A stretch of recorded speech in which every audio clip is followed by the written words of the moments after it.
The American Le Mans brought to you by Pirelli. Power is nothing without control. Pirelli tires. Yes, from the racetrack to the road.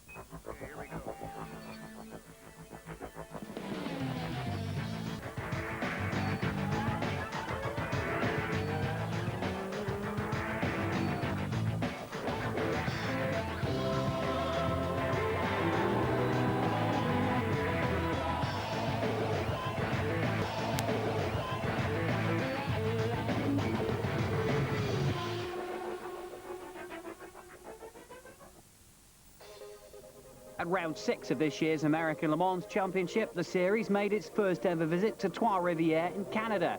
The Audi of Pirot and Biela started on pole with Johnny Herbert and Stefan Johansson alongside, but a first corner incident with the Nighthawk saw Herbert stuck in turn 1. There were problems too for the Celine of Conrad and Borcella. And after their win in Washington, the Paynos boys were not having the best of times either. Whilst leading the GTS class, Johnny O'Connell just clipped the tyre wall and moved down to second place, but continued with front-end damage. In the GT class, it was the now familiar nose-to-tail battle of the Alex Joe Porsches as they scrapped around the tight street circuit. The 56 Phil Beam was class leader in the LMP 675s. Johnny Herbert had had a busy stint making up the ground that was lost after the start before Stefan Johansson took over from him. It was a busy drive for the team of the number 1 Audi as they made their way through traffic as race leaders and then dropping to second place. And the story of the race was the number 2 Audi, which started in 20th place on the grid and had now scythed its way through to take the lead and onto the win. That well-deserved win helped Tom Christensen and Dindo Capello to increase their lead in the 900 class over Audi teammates Frank Biela and Emanuele Pirot. In the 675 category, John Field leads Ben Devlin. The number 3 Corvette of Ron Fellows and Johnny O'Connell lead the GTS class, and Sasha Masson and Lucas Law lead the GT class.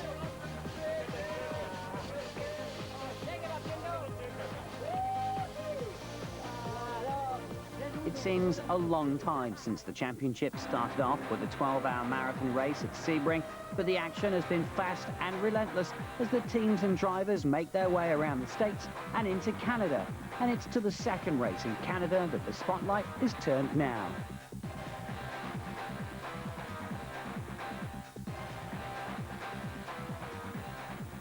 Just east of Toronto is the Mosport circuit, where for the first time in 2 races, the drivers will face a true circuit, and this one is incredibly fast. This is the 3rd year for the American Le Mans here, and it already looked as if there'd be one of the biggest crowds arriving for years.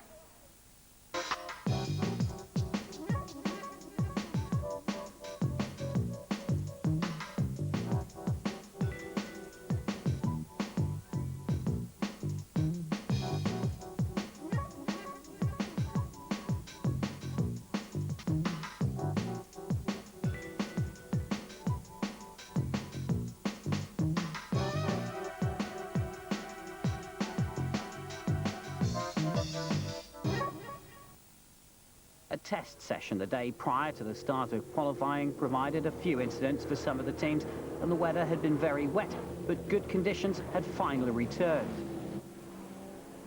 The weekend started well for the Alex Joe Porsche of class championship leaders Lucas Law and Sasha Masson. They quickly established pole ahead of their teammates, but by race day, an unexpected problem had forced changes. My teammate Lucas is a little bit thick, and so we changed now the driving strategy. I will start the race, and we will try to give him the minimal amount of laps that is necessary to score points, because he's having a big flu and big problems tonight, so he's not feeling so well. There was drama in qualifying in the Conrad Motorsport pit as well, but it was to end up being of the good variety. They had struggled through the 20-minute qualifying session with the Corvettes leading the class, but then luck changed for the Celine team.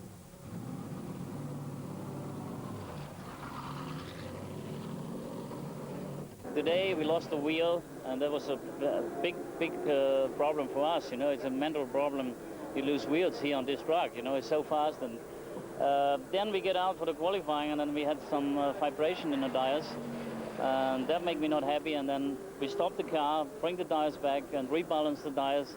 And then we only have 7 minutes left. And I say, buddy, go. Do the best what you can. And he did it. So he did a quite good job. The whole team did a good job, but we were very happy. In the Sec 7.5 class, it was the 37 car of John Field that secured pole 4 that class. He lost out on prime grid position last time out, but was a lot happier here with the Intersport Lola that has struggled somewhat with reliability in past races. The car had brake problems on a small circuit, so on these big ones it doesn't have a cooling problem, but we've addressed that and we put some coolers on the brakes, so we should be in good shape on in Miami as well. But these fast circuits, the car likes it. It's really good on them, so we have a lot of fun here too. It's been a busy time for Panos driver Brian Herter. After the race at Trois-Rivières, he flew to England, where he tested for the European Minardi Formula One team in a hope to secure a drive. For me, it's something of a dream to sample a Formula One car and to have driven one. I think now I've driven some of the greatest types of racing cars in the world, and you know, hopefully I get a chance to do it again in some form or another later on. But ironically, at a circuit that's owned by Don Panos, the Panos team were having a nightmare at Mosport and struggled in qualifying to 8th place, and with no immediate answers to their problems. We just really struggled, and it's got us a bit confused at the moment, because obviously, you know, we've had 2 strong races the last 2. Granted, this is a different track, but yeah, it's got us stumped a little bit right now. We're going to have to make some pretty big changes going into the race, see if we can't make the improvement that we need. And it was the same for teammates Magnussen and Brabham too.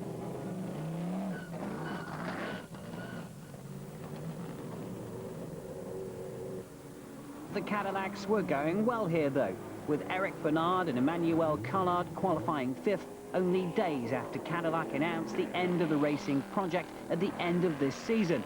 And part of the reason for their strength here was a lot of testing on the Canadian circuit prior to the event. With very fast corner, it's very challenging for the driver, because you have 3 corners very fast, and it's not easy for everybody.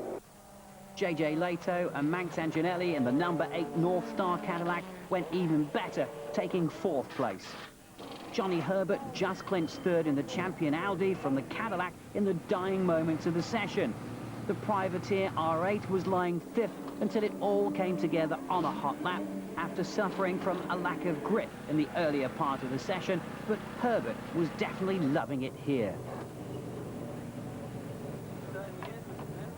It's such a great circuit. Obviously with history it's got, but to actually drive on it, it's awesome, because it's really like Spa without a Rouge, but a shorter version. And I just find that really enjoyable. It's a lot of ups and downs and off cambers. And that's always, I think, a good thing for a driver, because technically it's very, very difficult. After that sensational win at the last round and a good lead in the championship, Tom Christensen and Dindo Capella had another win in mind here. We are leading the championship, so we have to score good points every time. Maybe not necessarily to win, although that's definitely what we will try to do, but maybe not for every sake in the world. And winning is something that has eluded the number 1 team for a while. And both Frank Biela and Emanuele Pirro were happy to be on a circuit where the Audi can really fly. The Audi performs a lot better in fast corners, so we enjoy driving a lot more in circuits like here, where you have 4, 5th gear corners very fast. So this circuit has been very welcome. An Audi top 3 for the grid, and with Panos struggling, it's only the Cadillacs that could mount any form of threat in the 900s, but then you always have to expect the unexpected.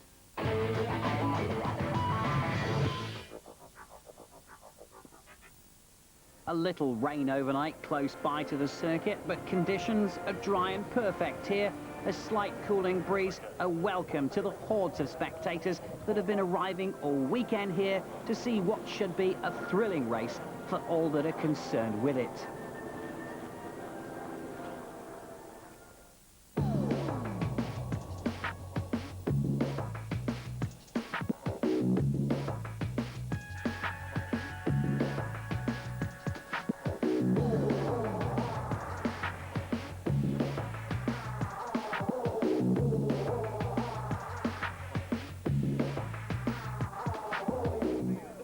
It's back again to the regular 2-hour and 45-minute race format here.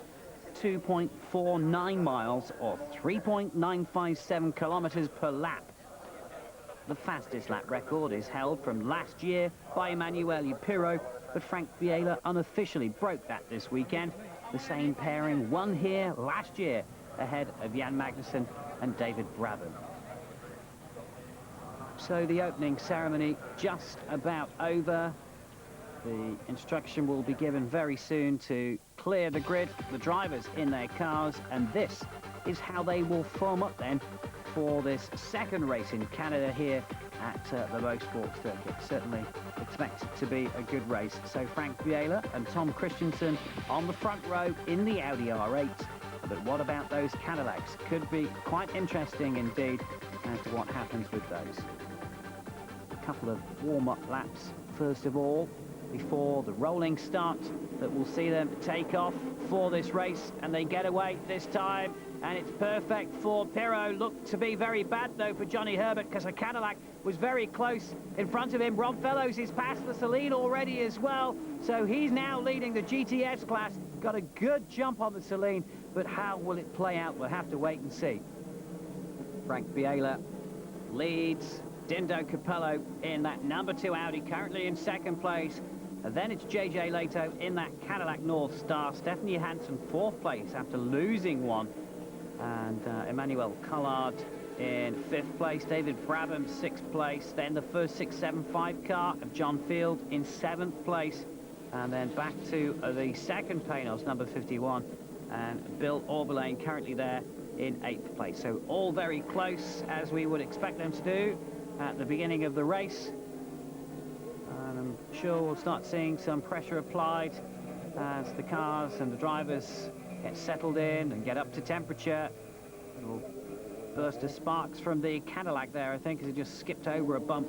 But this is a superb circuit. It's great for spectators, it's great for the teams, and it's just absolutely riveting in places. So it's all gone well at the front of this race so far for the number 1 Audi. They really do need a win. They have felt that quite conscious that they haven't won for a while. And championship-wise, well, that's a different matter. There's number 50, that's David Brabham, currently in 6th place in the Panos. Stephanie Hansen with Collard behind him in 5th place. And the number 8 Cadillac looked to be closing up a little there on the back of Dindo Capello in the number 2 Audi.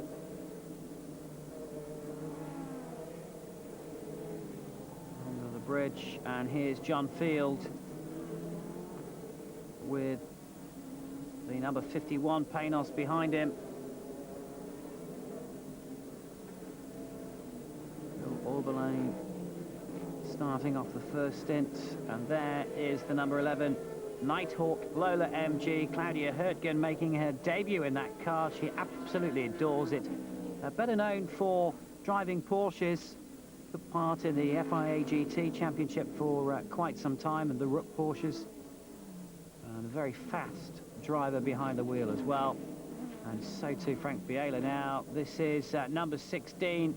James Weaver, who started from the rear of the field in that Lola MG, had a few problems that put it at the back of the grid, but he's on his way up. He's up to 20th place at the moment. He's just passed Ben Devlin in the Lola Millington, sits 7.5, and Andy Pilgrim, and we're on board inside the helmet of James Weaver this time.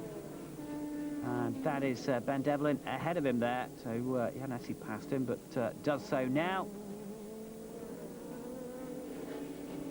A lot of unfortunate luck for Ben Devlin and the Archangel team.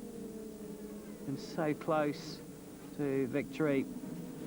As we're back now with our race leaders, who are pretty much where they were last time we saw them.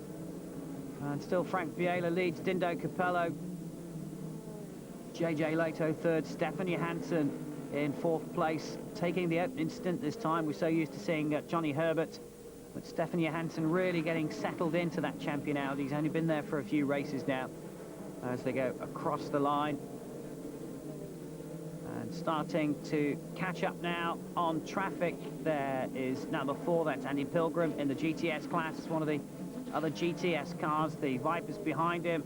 And here's a replay. This is Dindo Capello going for the lead of the race, but catches the 22 Porsche there. Bodywork has slammed off the side of that Porsche. Looking to see whether there's any damage to the number 2 Audi, which now has the lead. The safety car is out. And is there any problems with that Audi? Well, it looks intact at the moment. Can't see anything from here. It is hard to tell. The team, of course, will be making sure that the telemetry isn't showing any damage to the suspension or any loss of pressure in the tyres. As we look at Frank Biela, the man that's in second place in the number 1 Audi at the moment. So first caution of the race, that will allow the field to bunch up once more. Of course, they all have to hold their positions. They can't overtake whilst under caution. Double yellow flags, full caution yellow. And Dindo Capello weaves just to try and get a little bit more heat into the tyres, keep the temperatures up. Once the temperatures go down, the pressures go down, that affects the handling. You will, of course, notice to new viewers of the series, lights on the side of the car, 3 lights. One is lit on the number 2 Audi to indicate that he's first in class. Stefan Johansson's got into the pits. Johansson into the pits, and that is an early pit stop. Debris still on the track, ready to be moved out of the way, and we've got a green flag, so we're away. But Johansson into the pits, that must be a tactical move to fuel that car up to cover eventualities. So maybe nothing to lose. They're in 4th place. They know the Cadillacs are strong, and we'll see how that pans out. There's quite a few patches on this circuit as well where the surface has been repaired. As we look at number 50, and that is David Brabham. So he's still holding that 6th place that he had earlier. Well, in fact, no, he's up to 5th now because Johansson went into the pits. And John Field and Bill Oberlane fighting it out for 6th place. John Field in the 675 car, Bill Oberlane in the 900, LMP 900, Pennell's LMP 01. And there is the Nighthawk, Claudia Hurtgen, 2nd in that 675 class. James Weaver there with a great drive, and he's up to 9th place, and he's 3rd in the 675 class. Now there he is, 3 lights indicating his 3rd place, different light colours for different classes, and a traffic jam here that Dindo Capello has got to work his way through. He's through cleanly past the Viper, and it shouldn't be a problem for Frank Biela as well, but the Viper will just hold up momentarily. The Cadillac, who will get through, should get through very quickly there. But this is a lovely circuit. It's a great circuit, as Howard Katz in the number 19 Lola Nissan 675 gets dispatched by the race leaders, and the Cadillac goes through as well. High onto the curb, just touching the grass for Dindo Capello as he went through. Past the start-finish line, onto another lap. Reminder that it's 2 hours, 45-minute duration.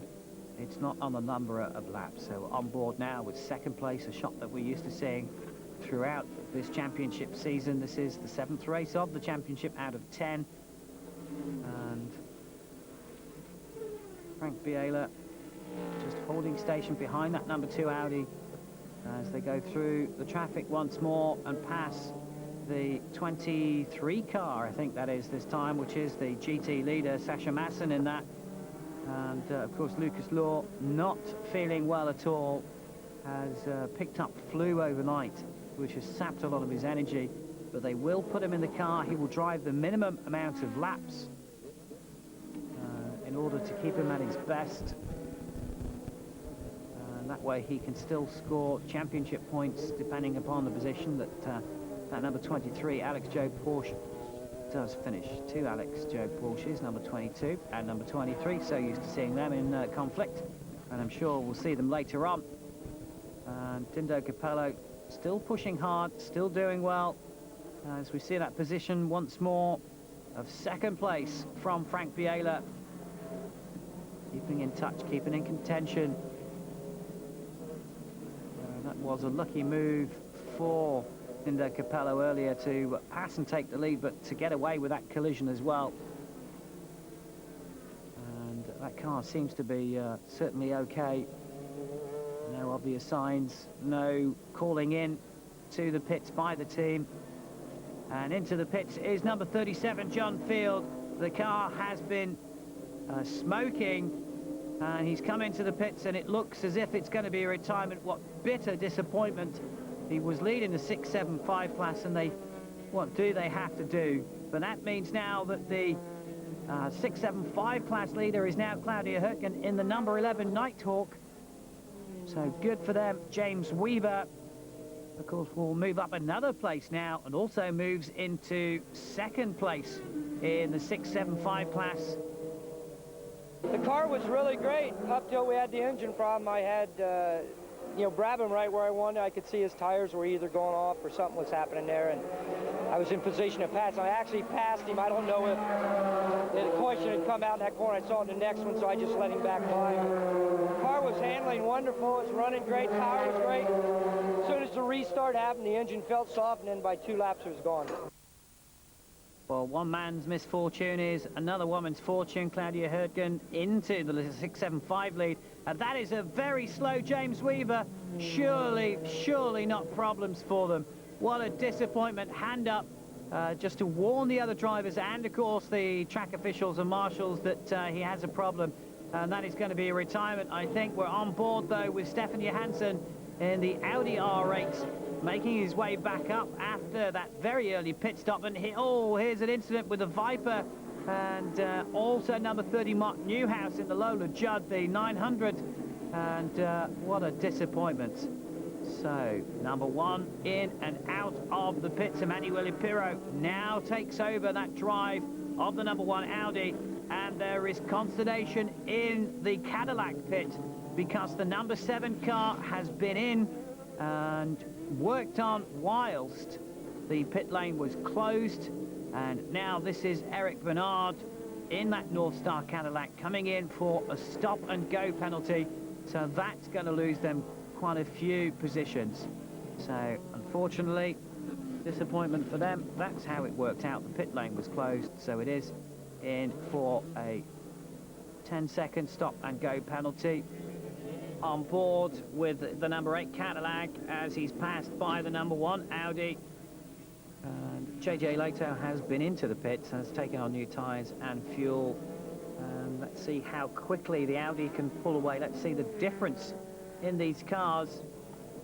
And the Audi just pulls away a little bit. The Cadillac's trying hard to stay in contention with that car. So with the way the pit stops have played out, these two are back in the positions they're in now, which is the number 1 car ahead in second place. And there is our race leader, Tom Christensen, in that car, having taken over from Dindo Capello.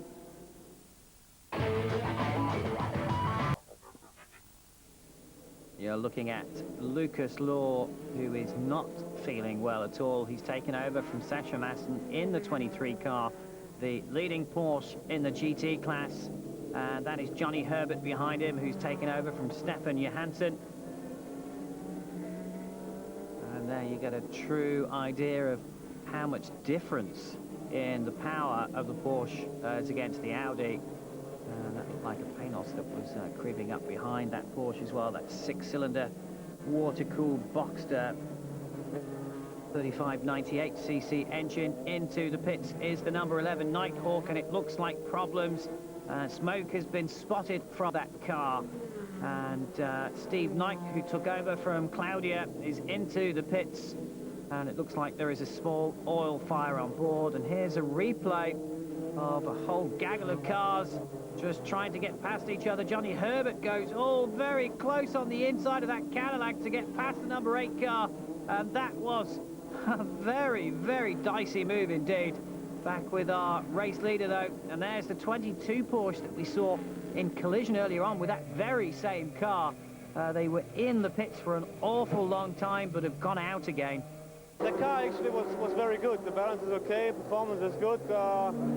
We knew before that traffic might cause a problem, and that would happen to me now, but there's still a long way to go, and everything is possible. So Frank Biela remaining optimistic. His teammate Emanuele Pirro pretty close to the back of that leading number 2 Audi now. Tom Christensen on board with that, and that is one of the Vipers that's about to be passed again. Can't tell which one it is, unfortunately. Oh, and a spinner just by turn, the last turn. That's the 0 car at turn 10, Emmanuel Naspetti in the 550 Maranello in the GT class. So he's lost a little bit of ground now. We'll have very dirty tyres. And doesn't look as if he actually touched the wall. He was very lucky there. Hopefully no damage to the rear or the underneath of that car. The Ferrari has been getting better and better. They had a lot of reliability problems, but it is getting more so. It's still left behind by the Corvettes and the Salines, but tends to be faster than the Vipers, the Dodge Vipers. But the Olive Garden team, great bunch and working hard. Now, here is the number 56 car. This is Jeff Bucknam, who's taken over the lead of the 675 class with cars dropping out in front of him. He's behind the Celine there, Franz Conrad on board that though. But Jeff Bucknam leading in the Phil Beam Nissan, and that's good news for them. Into the pits comes number 23, Lucas Law. I think we'll be very pleased to get out of that. Sasha Masson gets back in again. Johnny Herbert, in the meantime, continues on in the number 38 champion Audi. And the news is that Johnny Herbert is to come into the pits. We didn't see the incident, but it was another incident involving the number 0 550 Maranello Ferrari. And he's had a penalty imposed. Well, he's had a few close shaves, so maybe it's all added up to a penalty that's being brought in for Johnny driving very aggressively. That's what it is, the only way he knows how, as he goes past the number 13 car this time. But Johnny Herbert is going to have to come into the pits, and that is going to cost him an awful lot of time. So any time he's made up through maybe those brave moves is about to be thrown away again. So we'll have to wait and see how that puts him back in the order again. It's possible that, well, it's into the pit lane now, leaves that very, very late indeed, just trying to get as much time on the track as possible before he has to go into the pit lane, and of course has to adhere to the 60 km/h speed limits here enforced by the IMSA marshals as well. The officials that patrol this pit lane make sure that everybody is behaving in true sportsman-like behaviour, and it is just a stop and go that he's got. So now back out, and we'll have to wait and see. Oh, and look at that, that's the number 1 Audi that has gone very, very deeply into the tyre wall, and inside that car Emanuele Pirro is still there. We move to the pits where there's problems for the number 26 car, or is that? No, it is in fact a standard pit stop as Franz Conrad gets into that car this time. But it's been slowing down for quite a while, but look at the state of that Audi.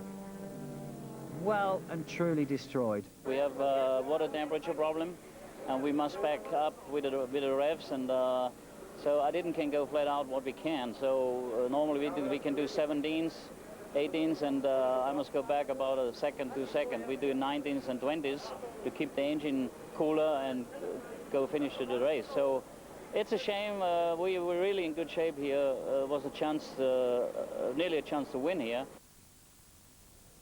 Well, the news is that Emanuele Pirro has been taken to the track medical centre, and it's expected that he may be moved to the Oakley local hospital as well. He's not badly injured, it is more of a precaution. All drivers involved in incidents have to see one of the medics involved just to be checked over, make sure they're all right, and it has been decided to send Emanuele Pirro to the hospital, that his injuries are not serious. So the safety car continues around whilst the wreck of that Audi R8 is removed from the circuit. So it's all change once more. Tom Christensen, of course, leads. That moves Johnny Herbert up to second place, but he is one lap down on Christensen. Then it's the number 8 Cadillac that will be in third place. Max Anginelli behind the wheel of that now as they get the green flag, and away they go. And it was the Archangel car and the Phil Beam that were the Fairy Tale Brownies Phil Beam that were leading that away. And we look back to see where our race leader is. There he is, just at a couple of cars back from the Celine, Terry Borchella inside that Celine. And nothing they can do about the water temperature problems that Franz Conrad was talking about, but just have to try and keep that going. So Christensen in traffic. Oh, and touches the back of one of the, that's the number 8 Cadillac that was, or is, in third place as Christensen just goes past to get the lap back. And we've seen that car involved in a few incidents. And there is the number 22 car that, again, was involved with the number 2 Audi earlier on when it first went out onto the track with Dindo Capello on board and took a chunk out the front of that Porsche. But again, that number 2 Audi looks to have survived that little incident, and quite aggressive driving going on here today. So Christensen leads this race quite considerably, well, in fact, one lap ahead of Johnny Herbert. The number 13 car gets passed by the race leader, and there is Johnny Herbert, who is about to be caught by Tom Christensen. Johnny Herbert is not going to want to be passed. Here's a replay of that incident then, and it was the closest of touches between those two. That could have been a lot worse than it actually was. But very professional drivers, of course. You're talking about these guys who are so used to lightning reactions and taking these things to the limit and using every possible inch. A wide gap is about 2 inches in racing driver terms when they passed somebody with plenty of room to spare. He's about 2 inches. But Johnny Herbert is not going to want to lose out on that lap now. He won't want to be lapped. It's essentially a lap down he is, all bar the actual passing manoeuvre. And you have to say it is inevitable. But Johnny Herbert won't want to be a lap down, because if there was a caution now, it could all play back into his hands again. That will be, I would imagine, the thinking inside Johnny Herbert's head, and he will try and keep Christensen ahead as long as possible, or behind him as long as possible. And we're looking at number 38 Customer Audi against the Audi Sport North America. Oh, I thought he was going to do it there, and Herbert definitely is making his intentions known. And Christensen, well, could be taking this 2 ways. He can either be grinning and enjoying this little dice, or he could be furious. And I would imagine that it's possible that there could be a little bit of talking over the pit lane, and the champion team asked to let the Audis through. But then there's no reason why they should actually let him do that. Well, we'll have to wait and see. Johnny Herbert well within his rights to do what he's doing at the moment, as Christensen tries again, and again Herbert shuts the door. And I'm sure these two, being very experienced and very highly talented professional drivers, will actually be quite enjoying this little squabble. There's no fear, of course, of Christensen losing his first place, because the second place man is right there in front of him.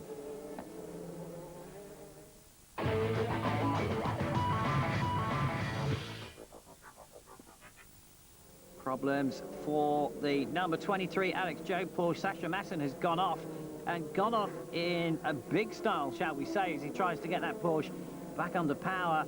and back out on the race circuit again, and quite a lot of damage here. Just got it wide, got onto the grass, onto the gravel, and that was a big impact into the tyre walls there. He'll have a sore neck tomorrow. Meanwhile, our race leader Christensen is still on his way.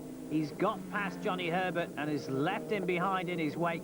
So Herbert hung on as long as he could, but Herbert's still in second place, but now just over a lap down behind the race leader. And here is number 56 once more, Chris McMurray inside that car. And who's inside that car? It's Tony Burgess that's gone into the wall.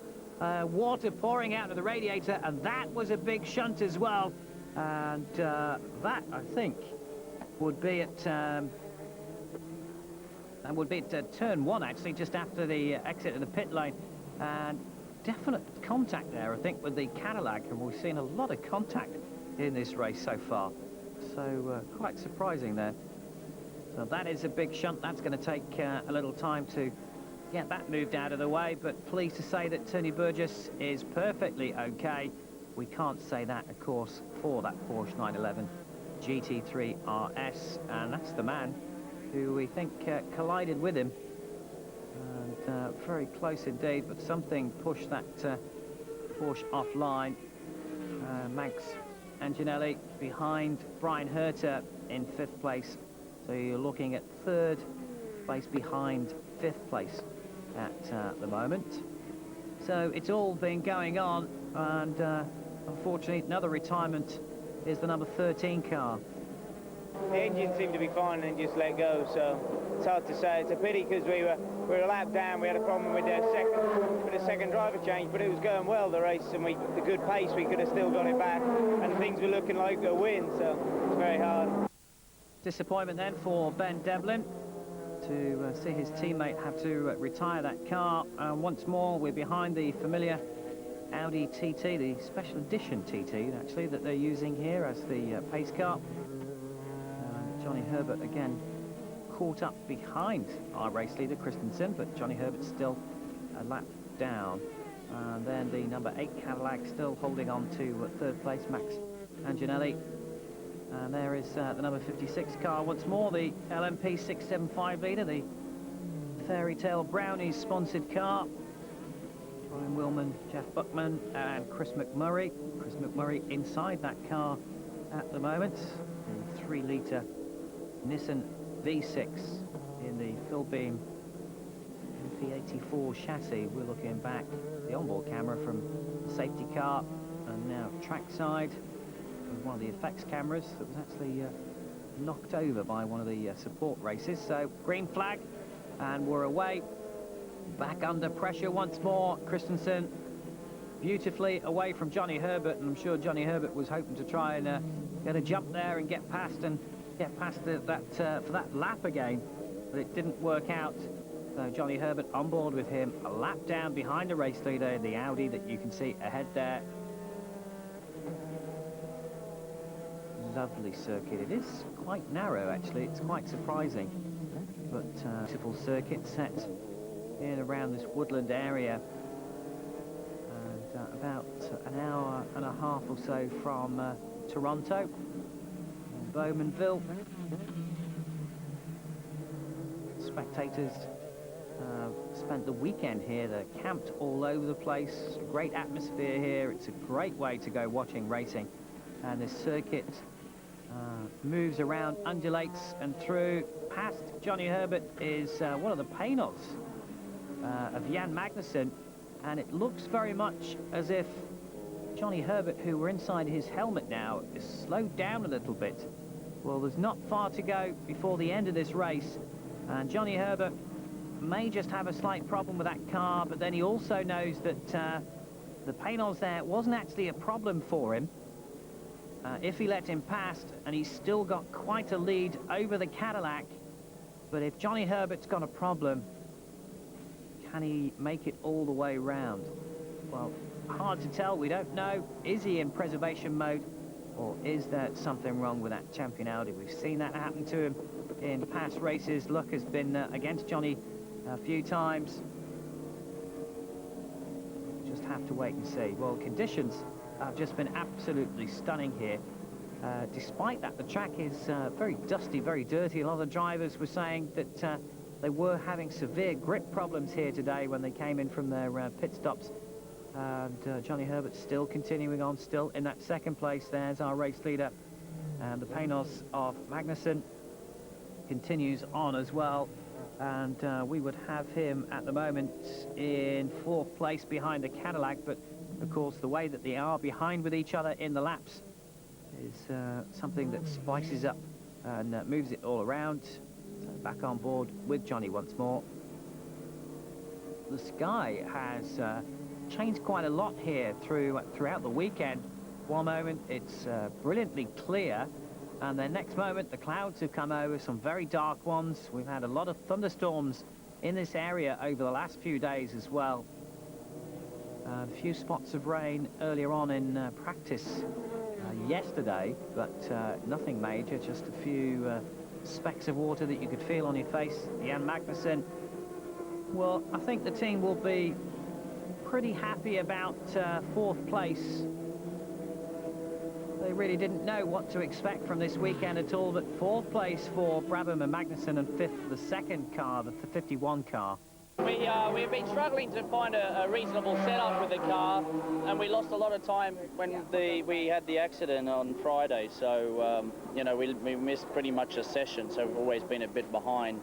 The car's not good on full tanks, but it seems to get better as the race goes on. But it's not a good enough package to be quick every time. So, yeah, it's been a little disappointing.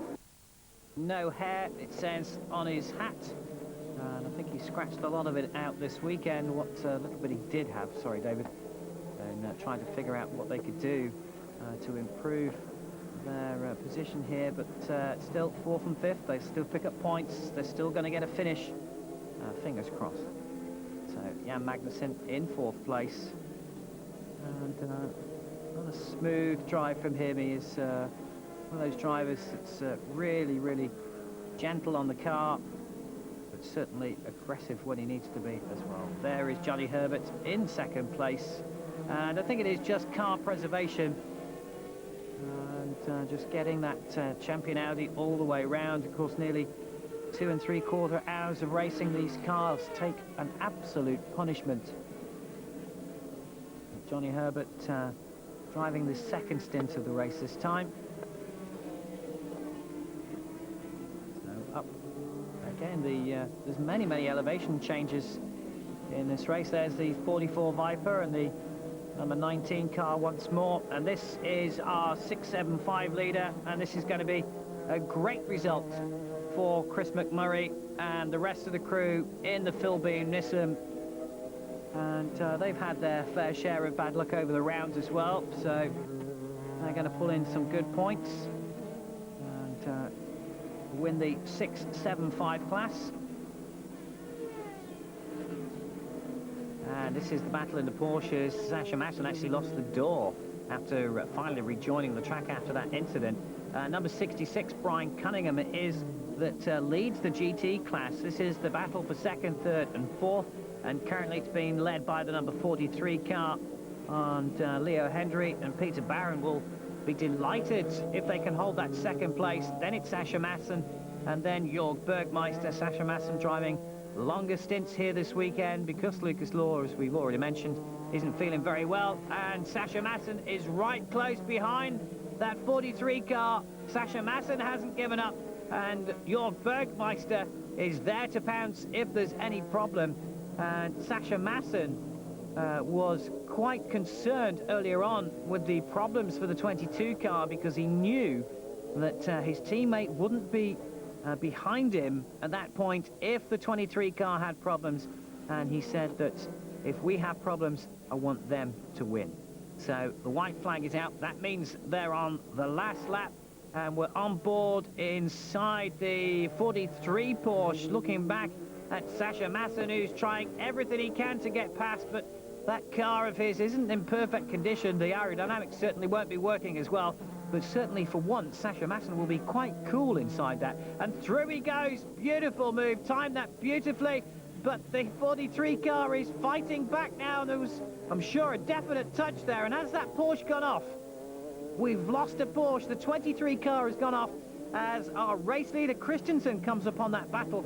I believe he would have had a grandstand view, and there is the 23 car that has just lost 2 more places. Here's a repeat then.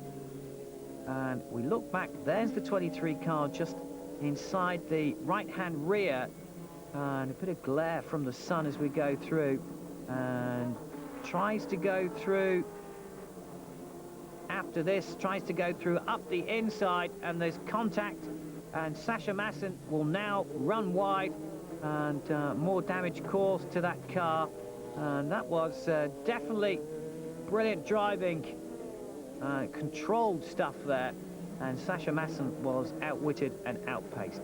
Not the scenario at all for Tom Christensen and Dindo Capello, because they are now only a fraction of this circuit to go before they see the checkered flag, and there it is out of the final turn, and the flag is waved just before they go underneath the bridge, and Tom Christensen plumes up a little bit of smoke. Dindo Capello joins the Audi mechanics. Look at the state of that Porsche. Well, he's still going, albeit very slowly indeed, but he just has to cross the line. He is nursing that car over. Oh, here's a different view then, and we just see the slightest of nudges, but that was enough to send Sasha Masson off. Through goes his teammate, and he just kept that out the tyre walls as well. And, well, he's got to cross the line. He's made it. And another win for that number 2 Audi. And a brilliant race. They got past and took that position very early on indeed. And Jan Magnussen, I think, has to be delighted with that finish as well. 4th place. And best, really, they could hope for, and I'm sure they might not have expected that earlier on. Another good victory then for Tom Christensen, and Dindo Capello making it 2 in a row this time. Stefan Johansson and Johnny Herbert 2nd, whilst the Cadillac of JJ Leto and Max Anginelli make the podium in 3rd place. Ron Fellows' Johnny O'Connell finished 7th overall and win the GT class ahead of teammates Andy Pilgrim and Kelly Collins. Jeff Bucknam and Brian Wilnham and Chris McMurray take the 675 class win. Kevin Butler and Brian Cunningham the GT class. So Tom Christensen finally gets out of the car. Dindo Capello's there. So Tom Christensen extends his championship lead with Dindo 2nd, Johnny Herbert 3rd. John Field heads Ben Devlin in the 675. Ron Fellows with a 9-point lead over partner Johnny O'Connell, whilst in the GT, Sasha Masson and Lucas Law are in charge of that. I think that we had the luck on our side, but we did our very best. And then in the end, it was not that easy as well. I had to put a lap on Johnny, and he didn't really want to do that. But it was great racing. And after we got the yellow, I was in front of him. Thumbs up to him and from him. So that's great. I appreciate that's good racing. And today, from Dindo and me, it's just stay confident. We used the setup from yesterday, which was we believe was good. It wasn't quick yesterday, but it was the right for the race. Denied a win on home ground at Trois Rivières. Ron Fellows gets it this time, and Johnny O'Connell might just be made an honorary Canadian, having partnered him to the win. You know, everyone on the GM Corvette team, Pratt Miller, did an amazing job. And, you know, Ron had a great first stint, and, you know, the guys had a super pit stop. I had a good lead and then just pushed really, really hard. And, you know, was listening to lap times and, you know, was fortunate enough to be able to get a lap on the Saline. And, yeah, we were really strong. So it was a good day for us. You know, maybe we got our rhythm going again. And, you know, I felt real bad about Three Rivers. And so I certainly wanted to make a statement, and it went well. As the celebrations continue on the podium, there's a little sadness for the Audi team in that the number 1 Audi crashed out and they didn't get the repeat 1, 2, 3 that they wanted. But there's also relief that Emanuele Pirro is okay and was taken to hospital after a precaution, as losing consciousness for a short time after the crash. So there are 3 more rounds to go now in this year's championship. Next, it's to Laguna Seca in California, which should no doubt be another exciting race. Then to the streets of downtown Miami, before the finale at the Petit Le Mans at Road Atlanta.